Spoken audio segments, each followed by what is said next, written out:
To remove rust and corrosion, try using white vinegar. First, fill a container with enough white vinegar to completely submerge your item. Then, place your item in the container and let it soak for at least 10 minutes. Depending on how rusty or corroded it is, it could take as long as 12 hours. After at least 10 minutes, remove the item and scrub off any leftover rust with a soft, bristled brush. The acidity of the vinegar will eat away at the rust, making it easier to remove. You can also use lemon juice and salt to remove rust and corrosion. First, mix together lemon juice and salt to form a paste.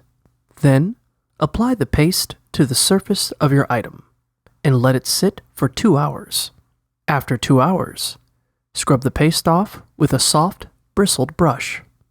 The acidity from the lemon juice will dissolve the rust, and the abrasiveness of the salt will help you scrub it off. If you don't have lemon juice, you can use baking soda mixed with water instead.